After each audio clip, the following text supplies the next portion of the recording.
Welcome to The Planet Forward with Preetha, conversations for a greener future, the place where we ignite discussions and uncover innovations driving us towards sustainability. Every episode, join your host Preetha as we explore the stories, ideas, and pioneers making a real difference in our world. Get ready to be inspired, learn, and be a part of the change that propels us forward to a greener tomorrow.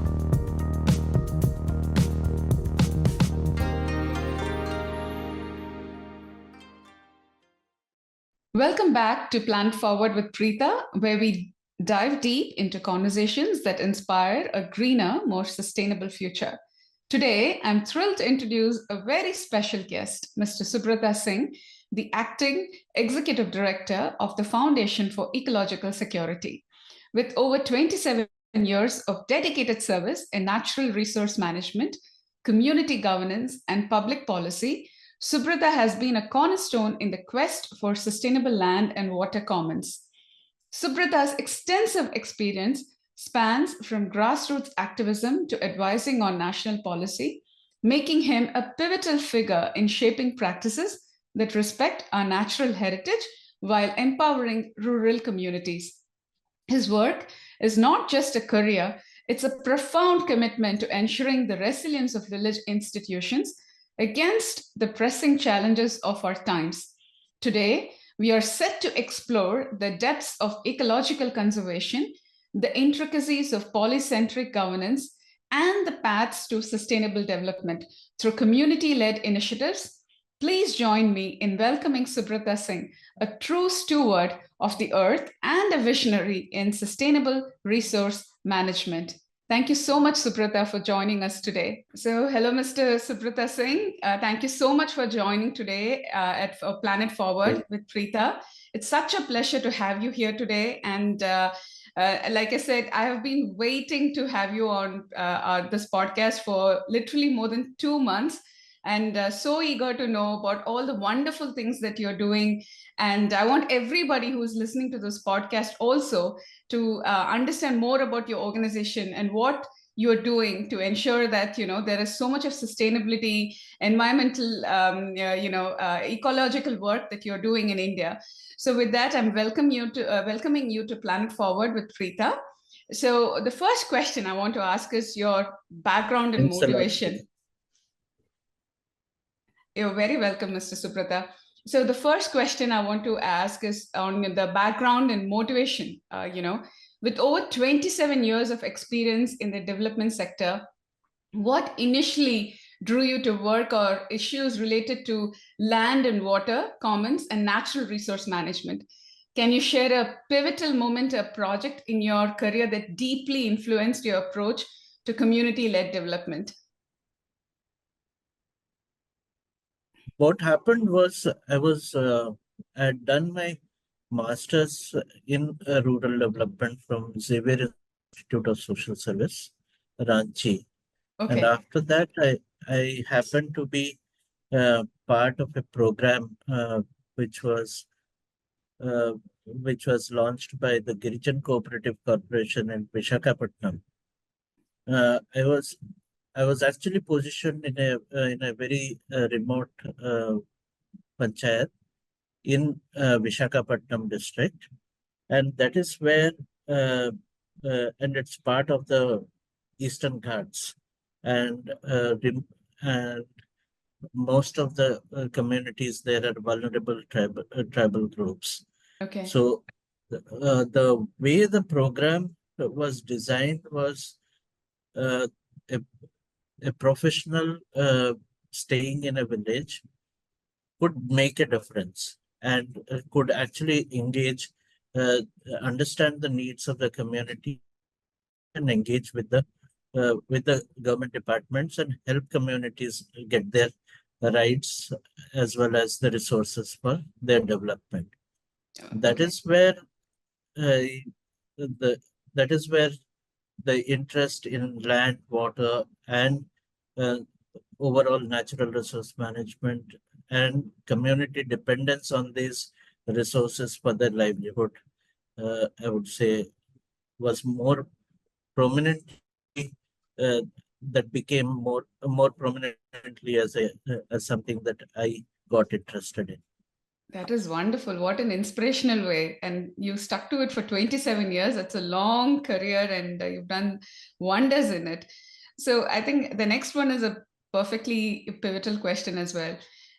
So, in your work promoting community led development, what strategies have you found most effective in fostering resilient village institutions? How do you approach the challenge of ensuring sustainable utilization of natural resources for livelihoods within rural communities? I think over this period, what realized, and I think very initially realized that it's the community which has to take larger responsibilities in conservation of the natural resources, and Okay, it is not possible that any outsiders can intervene and the processes to survive for long.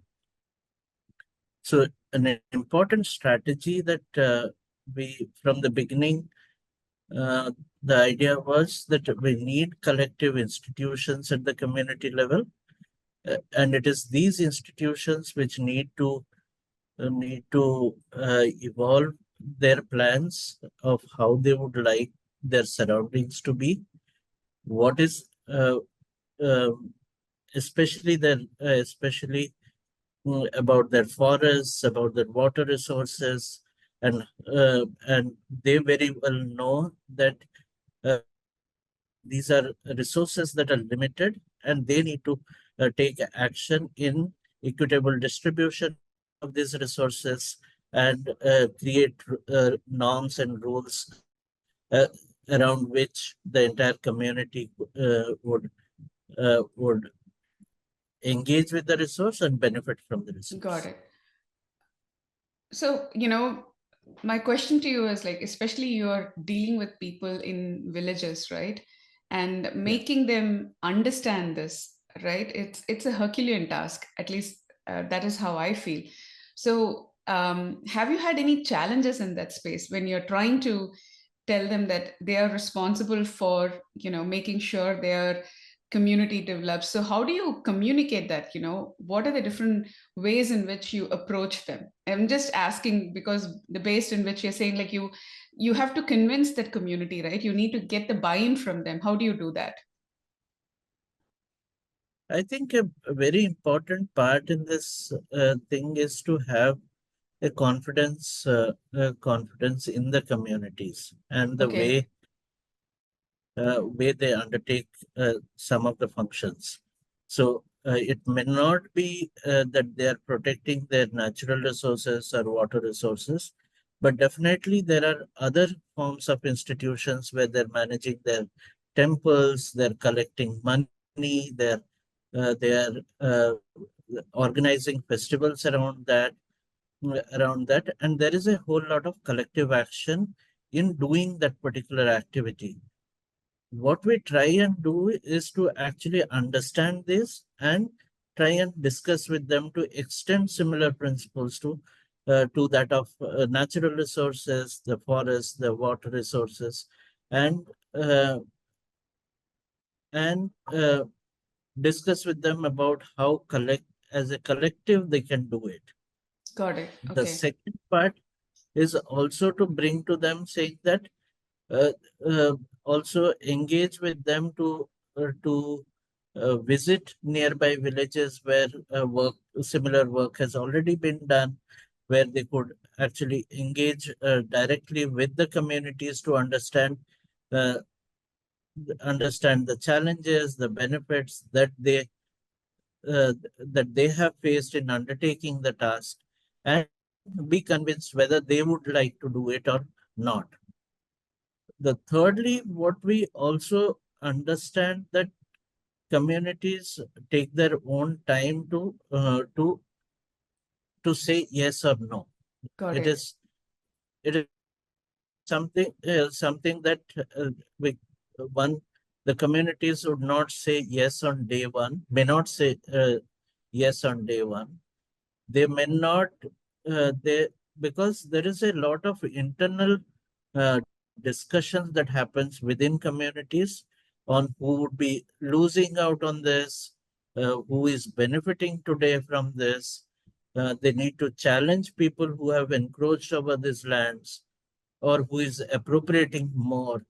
So these are issues that take time for them to negotiate within before they approach saying that yes, we are ready to do that.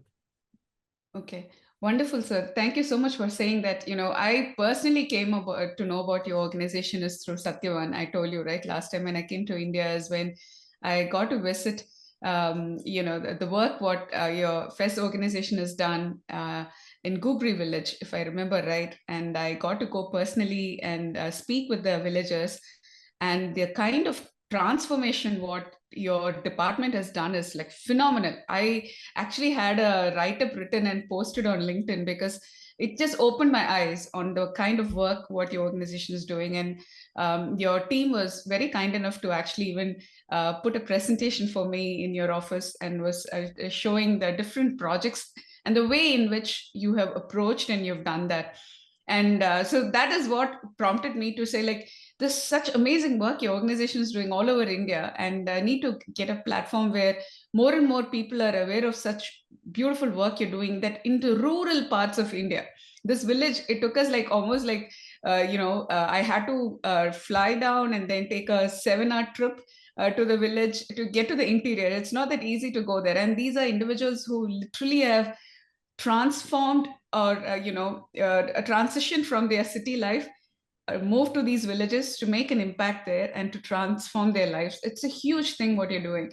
So that's the reason why I was asking this question, because it's not easy to go and convince those villagers what they have to do. You got to understand all the other aspects which surrounds them to basically get to know them more, to understand where they come from in order to influence what you're trying to do as well. So it's a lot of work.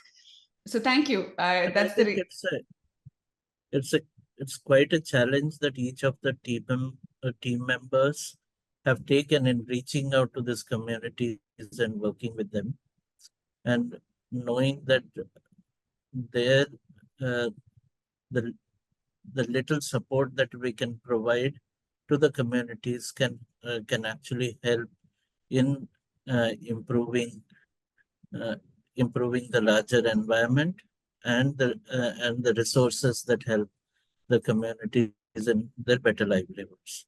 you're I think absolutely that is right. something. Yes, you're right. So then, I think the next question is a perfect segue for us. This is related to collaboration and stakeholder engagement. So, could you elaborate on the importance of networking and developing relationships with diverse stakeholders in the context of natural resource management?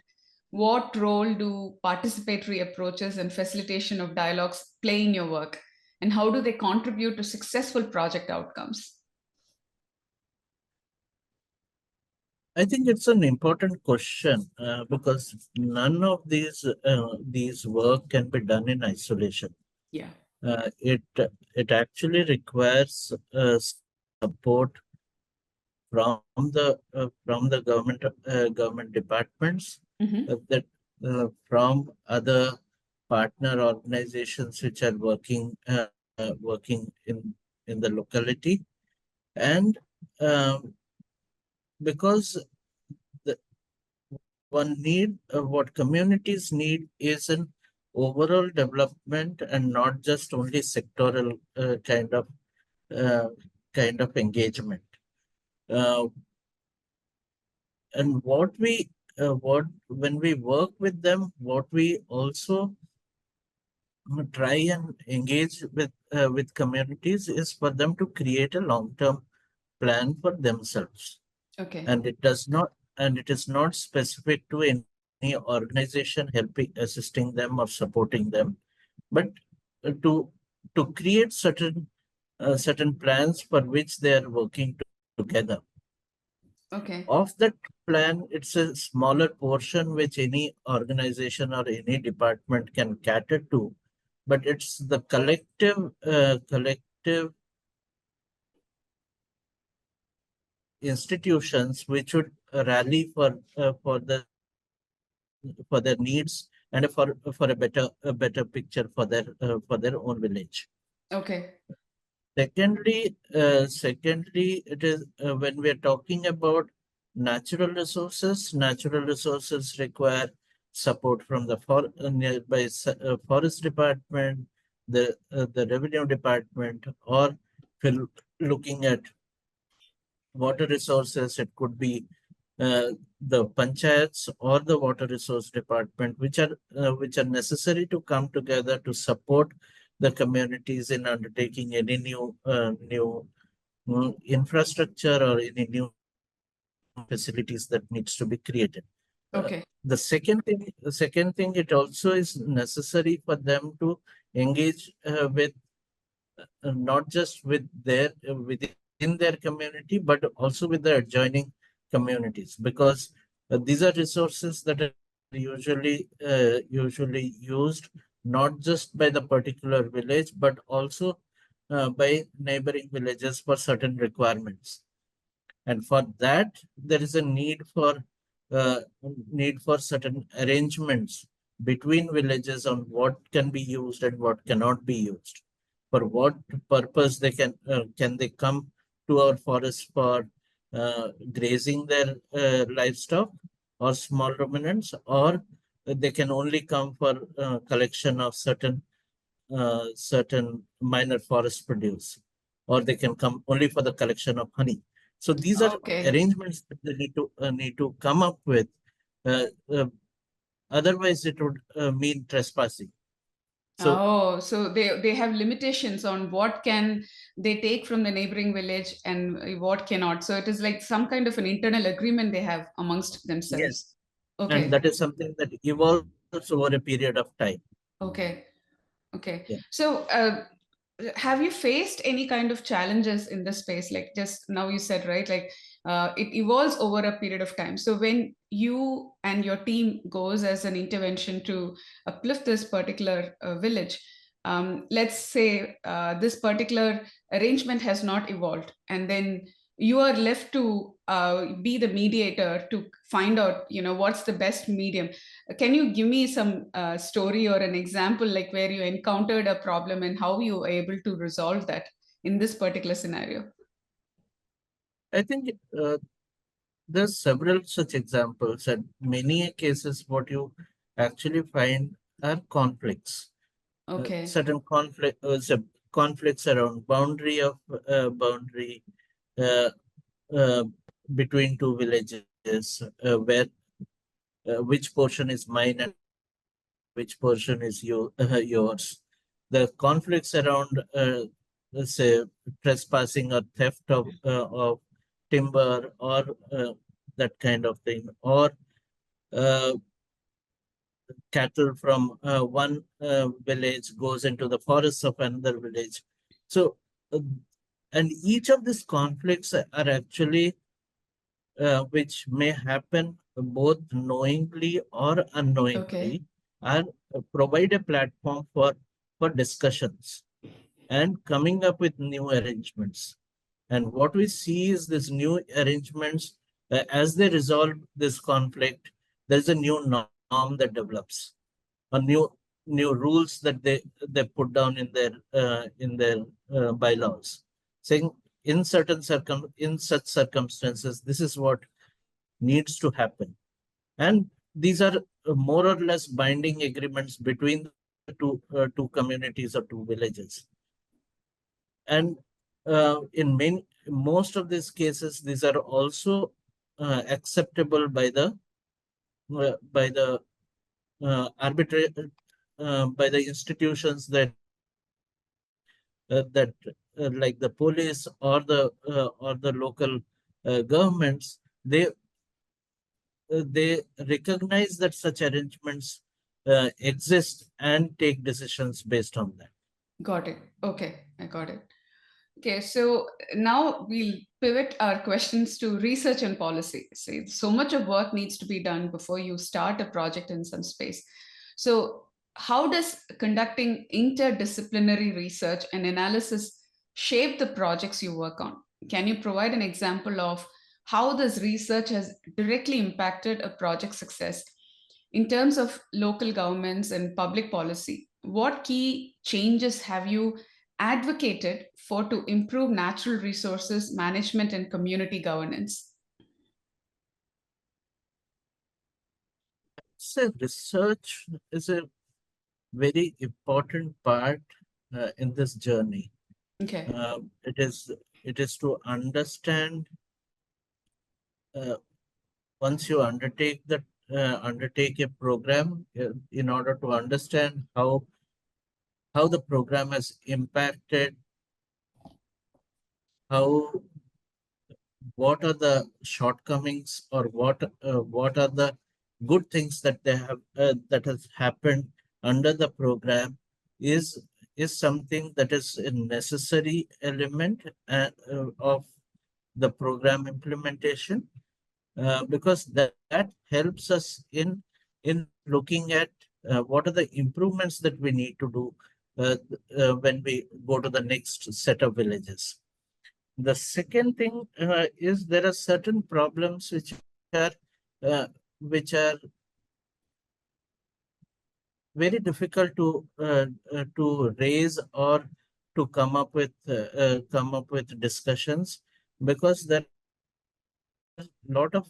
are inherent interests of each individual in that particular aspect. Say, for example, I would give you an example of working on groundwater and Okay. groundwater, uh, and because with bore wells, each and every farmer can actually dig their bore wells, extract water, and irrigate their farms. But what we understand is the groundwater is not unlimited, and therefore it has to be seen as a common resource. That's right. Yes. And if each individual is pulling out water or extracting water, then what happens to that source? Yeah. But in order to just explain this entire thing to the communities, what we came up with in engagement with research institutions like uh, International Food Policy Research Institute and Arizona State University is to use experimental games at the community level to actually play the game for people to understand how uh, each individual action around water is Water consumption impacting is impacting. So it is more of a, is a drama or kind of a play enacted, some kind of it's way. more like Okay. simulation game which brings the reality into the game. But Wow. they need to then discuss about what needs to be done. If this is happening, then how do we respond? While they may not respond immediately on the day this game is played, but this is something that lingers on at the community level with each and every incident, and they begin to evolve rules, regulations around what crops to grow, why we should not grow. Uh, if someone is only growing water intensive crops, then what happens to the rest? So these are questions that these kind of small interventions raise, enabling communities actually to come up, discuss and come up with new forms of governance or Wow. new rules and regulations for governance of the resources.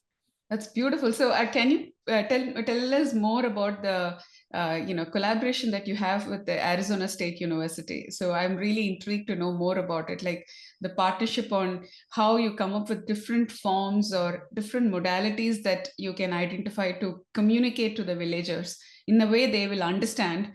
You told about the groundwater, which is absolutely right. It's a common resource, so they have to understand in a way they could comprehend it, what they're doing it, like if each person is drawing water from this common resources, what is going to what is the impact to the entire planet by doing it in a way they will understand. So what are other such interventions you're doing with the Arizona State University or any other organizations in order to come up with a partnership in a way that you identify solutions which can be communicated to the rural villages? I think the important aspect has been that we have been trying to look for, while we understand the problem that is there on the ground, to look at mechanisms of how best we can take it to the communities and have this discussion at that end. And that is how we pose this question uh, to Arizona State University and IFPRI, saying that this is the problem that we are facing. How do we try and engage with such resources? Similarly, we have also worked with them on creating a game around uh, forest resources, forest diversity. We have been working with ICRISAT on irrigation channel games and that kind of those kind of things, uh, which is more to see how we can get the communities thinking about this issue rather than telling them what to do. So, Understood. yeah. Resume recording. Okay.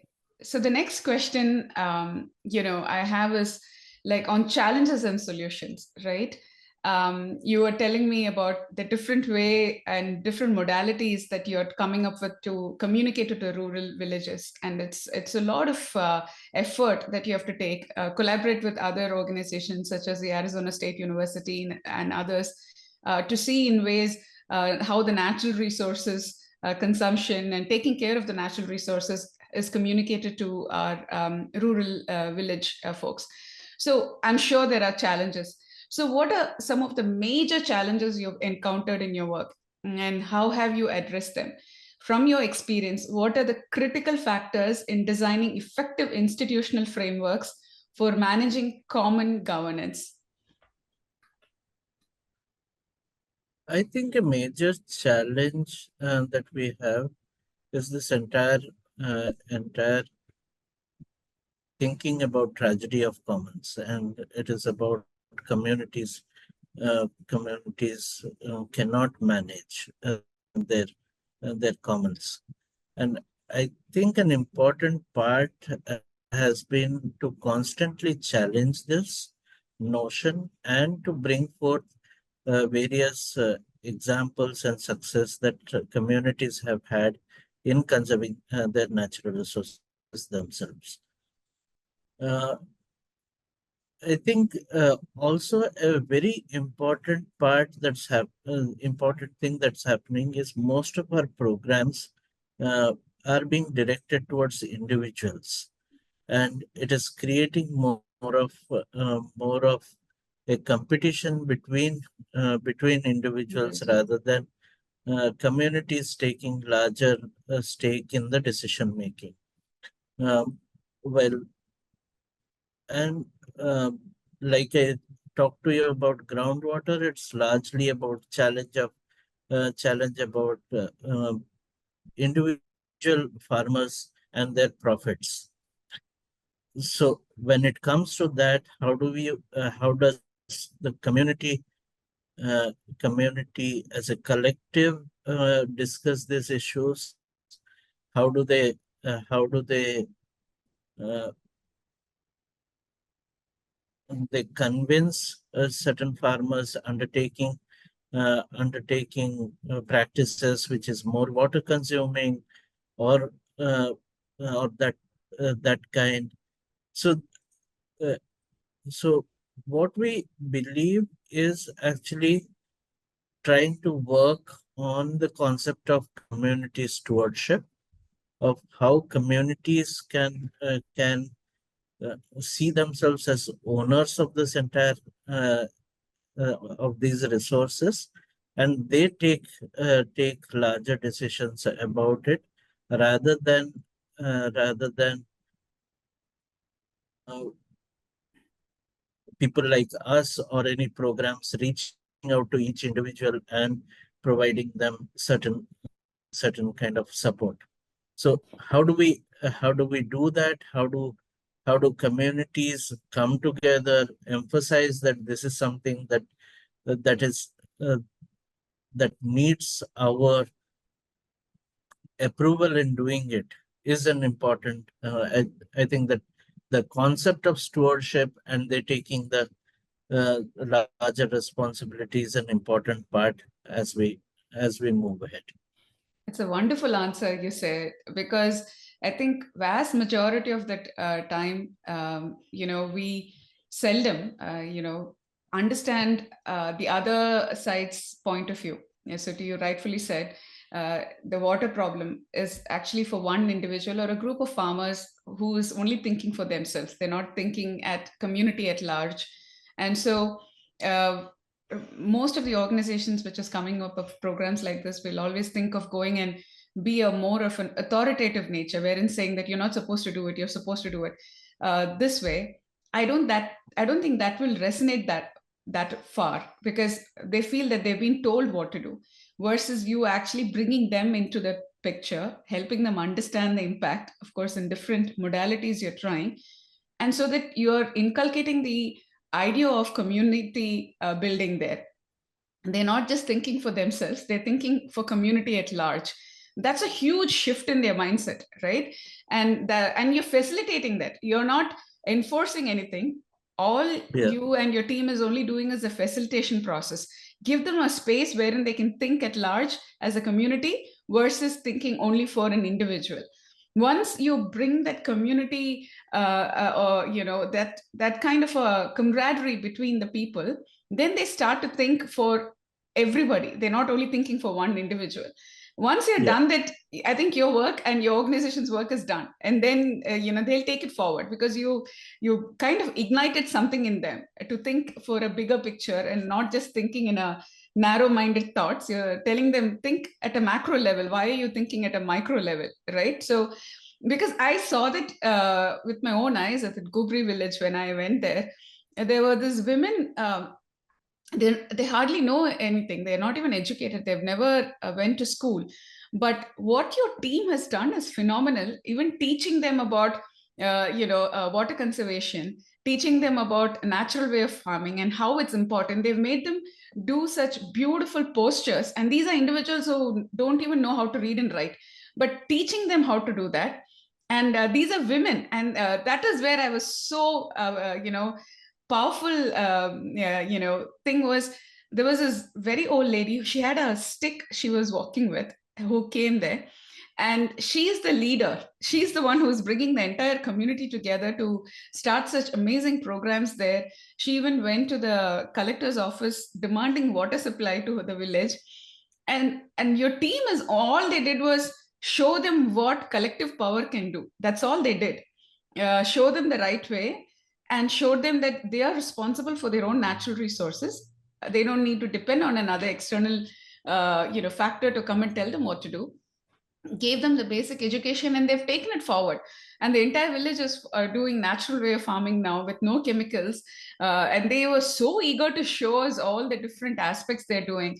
So kudos to what your organization is doing. And I'm really, really impressed. And, listening from you, that you're also telling, right, how we're only thinking about going and enforcing something. You're actually changing the perception and mindset and saying that let it be more inclusive, right? Rather than you telling them what to do, you're telling them, hey, let's do it together. We'll just show you how to do it, and then you take it forward.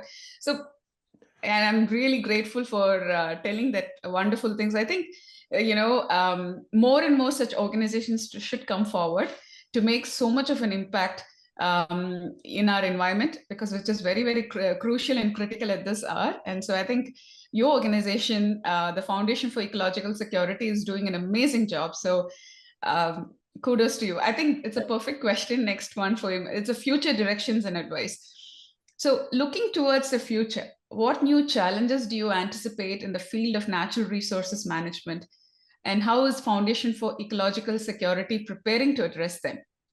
For someone interested in pursuing a career in development, particularly in natural resource management and community governance, what advice would you offer? Especially you staying for 27 years in this space, I'm sure you know the challenges which comes with it. So if a brand new person who is interested in a career in this particular domain, what will be your advice?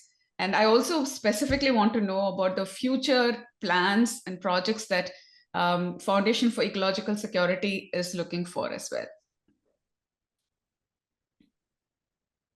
I think just responding to the earlier conversation, an important part I think we've been hearing from several villages is what is the change that FES has brought, has helped you.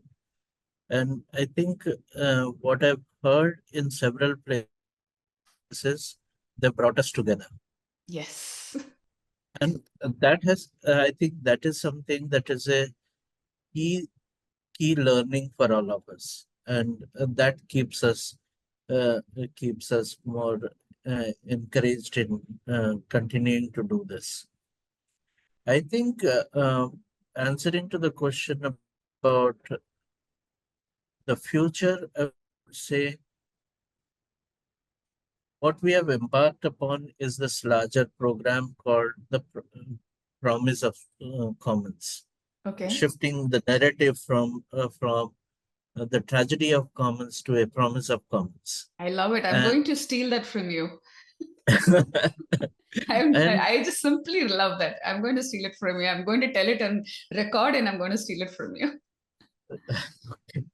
and that is something that because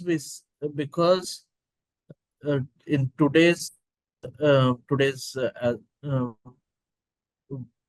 we look at it, the large scale degradation, the kind of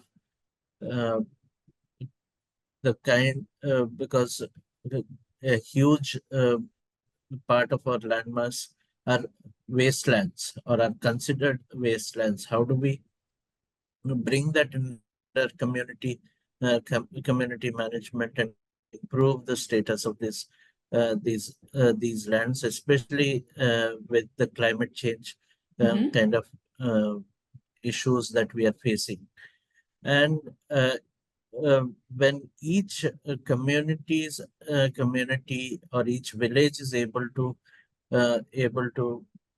improve their natural surroundings, I think it would have a much larger impact on the larger society as a whole. Absolutely. And the idea is how do we make this simpler? How are we able to explain it better to communities? It is not about not only FES, but how can there be several organizations or even functionaries of the government taking this to the communities and enabling it? I think that is an important direction that we see.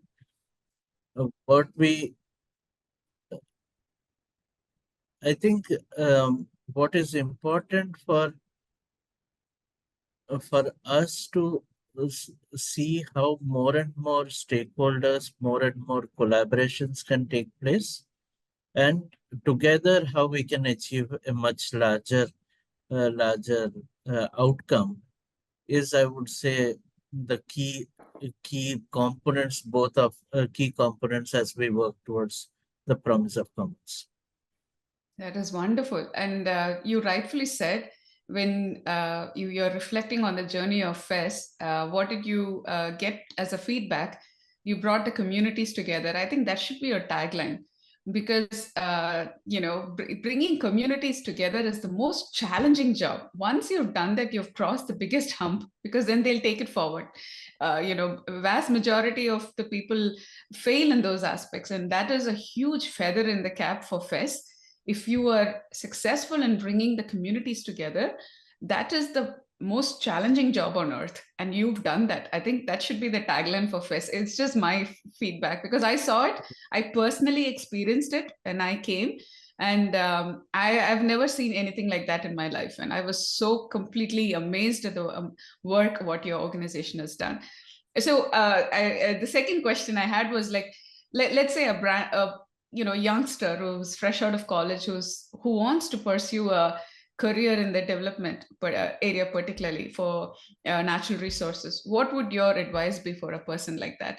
How would they go about starting a career like that?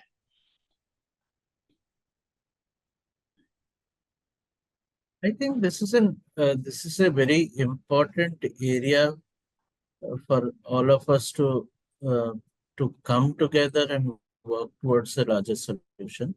This is something that is threatening, say, issues of climate change, issues about availability of safe and clean water.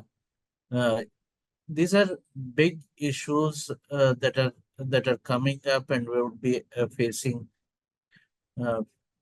them as we move further.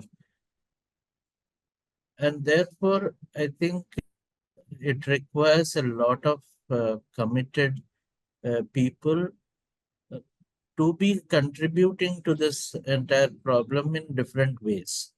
It is not necessarily the FES way, but it is there are several aspects that uh, we need to come together, pick parts of it, and work towards seeing that each of them are are functioning more in a collective way rather than competing against each other. Yes. But I think that is something that is necessary as we move ahead. And today, if you look at the kind of options to engage with the process, it is huge. It could be technology, it could be work at the community level, it could be research, mm, it could be designing more um, interesting methods and solutions towards this issue. Um, the I would say an important part of this entire journey is also to share more and more such examples, so that more and more people learn about it and are able to act on it. That's wonderful. And you rightfully said, right? In today's day and age, with so much of technological advancements, we're calling about AI, which is literally taking over the world today. There's so many ways in which a human can contribute, with their knowledge, what they bring to the table. And with the internet, communication is much more easier, not like Yeah. it was 20 years ago, wherein you have to physically go to a place. People can, like how you and I are communicating, we can jump on a Zoom and collaborate and communicate and find a solution for a problem. And I love the way you said, we always have to look at the bigger picture, not look at the competition. Look at the impact what we collectively can do when two individuals having such a brilliant mind is coming to solve a problem. Can you imagine the impact it creates versus looking at it from a competitive spirit? Oh, I need to be better than you. There goes Yeah. the entire essence of the solution. It is more, you have to look into the spirit of collaboration here versus a competition. So I love the way you said it, that actually it's an icing on the cake. Thank you. Okay. So the last but not the least I have is about the personal reflections. Throughout your career, how have you been the impact of decentralization and devolution of natural resource management and local governance? What has been your most rewarding experience working with rural communities and ecosystems?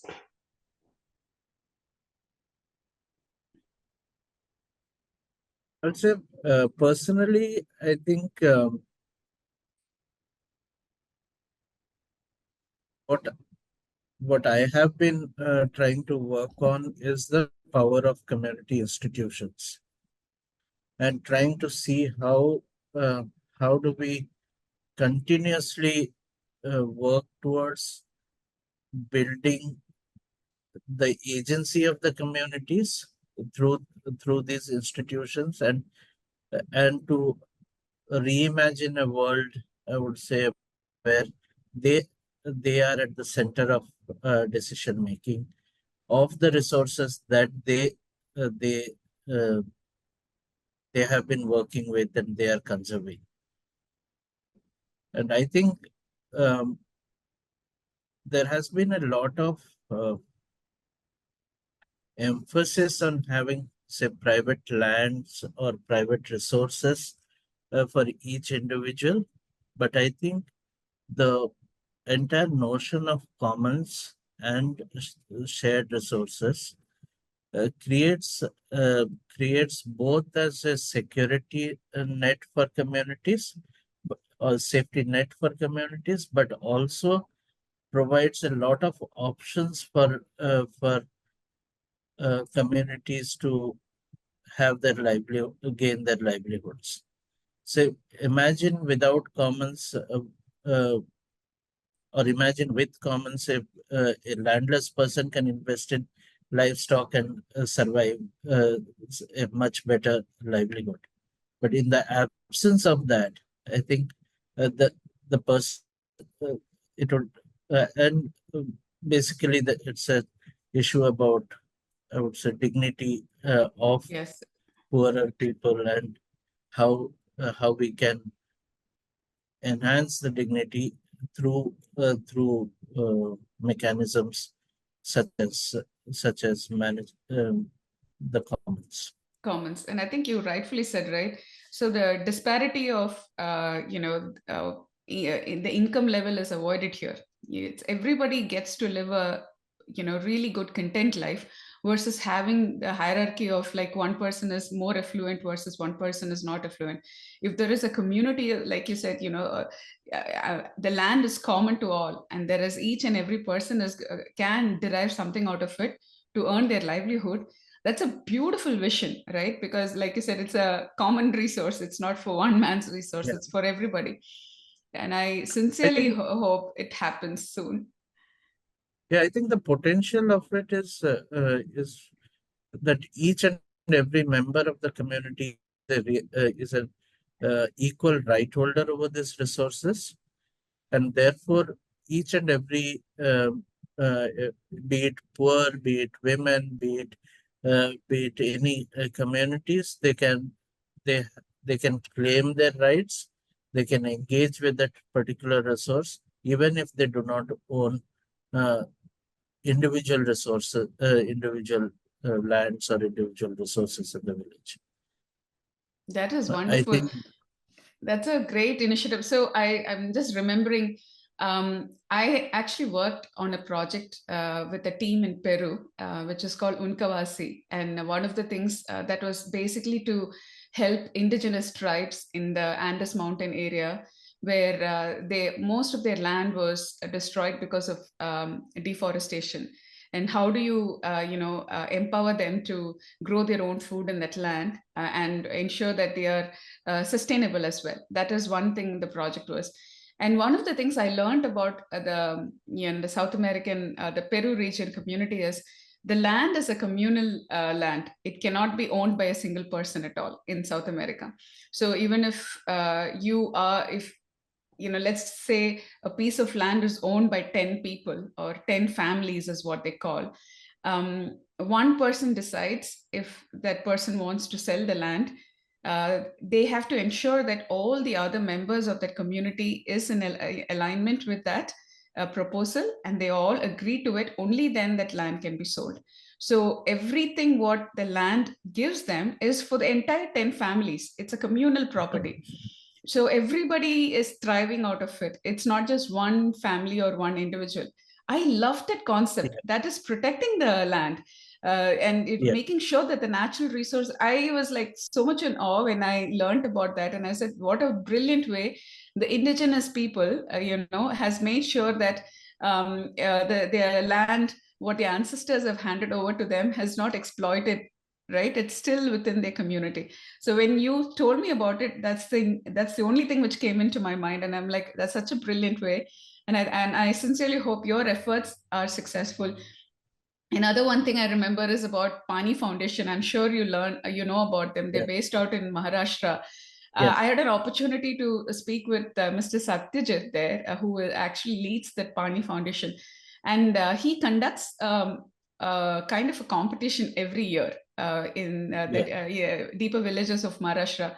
And this is one of the things he did was wherein he forms teams, like 10 or 15 farmers belong to a team, and it's called a farmer cup, if I remember right, where they're given a project to particularly cultivate one crop for that season. But all 10 of them have to collectively go and work in that land. So one person may have a specific tool like a tractor, or one person can have some other equipment which can be used as a community. But everything what they're doing is in a communal basis, and whoever is doing it, they get the best prize. And I believe last year it was a group of women farmers who won the cup. So when I read about it, I said, what a brilliant way, because not all the farmers will have all the resources required to cultivate, but if they all come together and they're able to share their resources, everybody is benefited, everyone is Yes. living in abundance there. And so when I'm listening to you talking about FES, and that is what you envision, and that's the project you've taken, especially on the wastelands, such an amazing work, and bringing the community, because they are the owners of the land, they know how to take care of it. You just have to empower them, show them that they still can do it. And I think such great wonderful work will happen in India because of FES. So thank you so much. I have been Thank you. completely amazed with this conversation today, Mr. Subrata, because for me, it's a learning opportunity.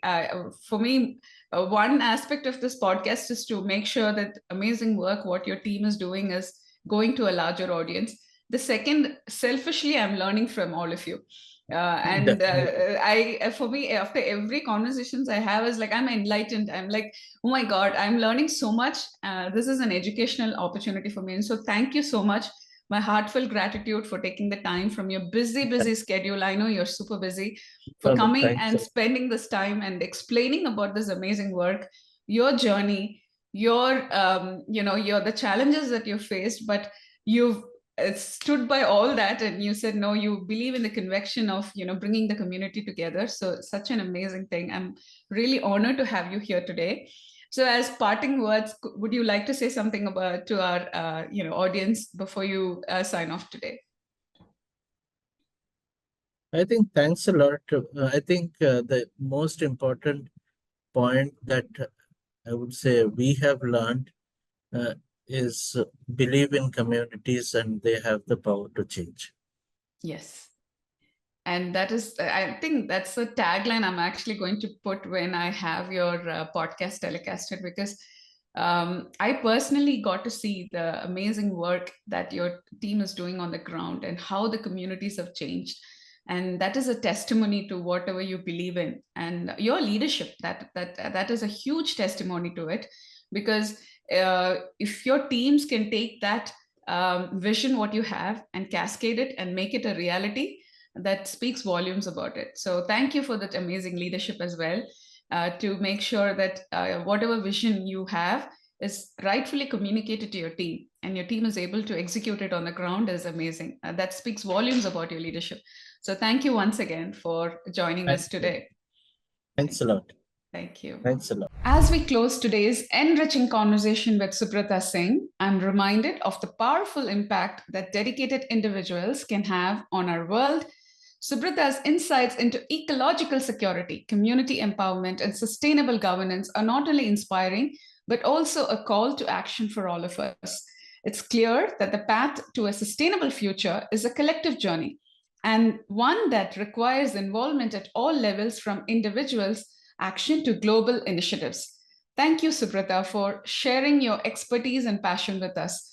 To our listeners, we hope today's episode motivates you to think more deeply about how you can contribute to sustaining our planet's health for future generations.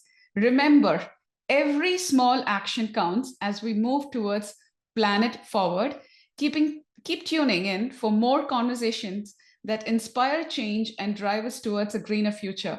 Until next time, this is Preetha wishing you well on your journey to making a meaningful impact. Goodbye and take care.